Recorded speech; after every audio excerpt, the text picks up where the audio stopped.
पिछली पीढ़ी प्रारंभ हो चुकी है और इस पीढ़ी में ये तत्व ज्ञान पूरे विश्व में जाना है। प्रभु ने पहले बता रखा था और पूरे विश्व में ये एक ही भक्ति रह जाएगी। ये सभी धर्म के धार्मिक व्यक्ति परमात्मा स्वीकार करेंगे, भक्ति ऐसे ही करेंगे जो दास बताएगा और पूरे विश्व में शांति होगी। अब अज्ञानता के कारण अनजानपने में अलग अलग सीमाएं बना करके हम एक दूसरे को विनाश करने के लिए तत्पर बैठे हैं। परमाणु बम बना लिए, जरा सी कोई कवासनी होगी, कभी मिसयूज भी हो जाएगा तो पूरे विश्व का नाश ऑटोमेटिक हो जाएगा। और जब ये ज्ञान पूरा फैल जाएगा, ये जो परमाणु ऊर्जा इतनी शक्तिशाली है, इसका सदुपयोग करने लगेगा विश्व, तो पूरे विश्व में यानी ऊर्जा की कमी नहीं रहेगी। इसका सदुपयोग हो जाएगा, एक दूसरे को मारने के लिए प्रयोग नहीं करेंगे। राजा लोग बड़े धार्मिक होंगे। एक बार इस कलयुग में सतयुग जैसा माहौल अब बनेगा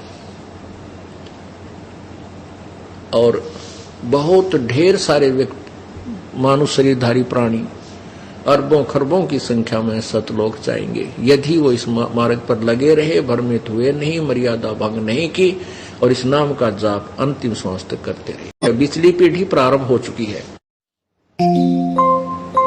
और इस पीढ़ी में ये तत्व ज्ञान पूरे विश्व में जाना है। प्रभु ने पहले बता रखा था और पूरे विश्व में ये एक ही भक्ति रह जाएगी। ये सभी धर्म के धार्मिक व्यक्ति परमात्मा स्वीकार करेंगे, भक्ति ऐसे ही करेंगे जो दास बताएगा और पूरे विश्व में शांति होगी। अब अज्ञानता के कारण अनजानपने में अलग अलग सीमाएं बना करके हम एक दूसरे को विनाश करने के लिए तत्पर बैठे हैं।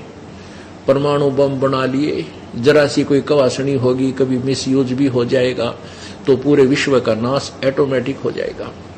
और जब ये ज्ञान पूरा फैल जाएगा, ये जो परमाणु ऊर्जा इतनी शक्तिशाली है, इसका सदुपयोग करने लगेगा विश्व, तो पूरे विश्व में यानी ऊर्जा की कमी नहीं रहेगी। इसका सदुपयोग हो जाएगा, एक दूसरे को मारने के लिए प्रयोग नहीं करेंगे।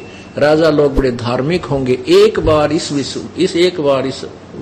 कलयुग में सतयुग जैसा माहौल अब बनेगा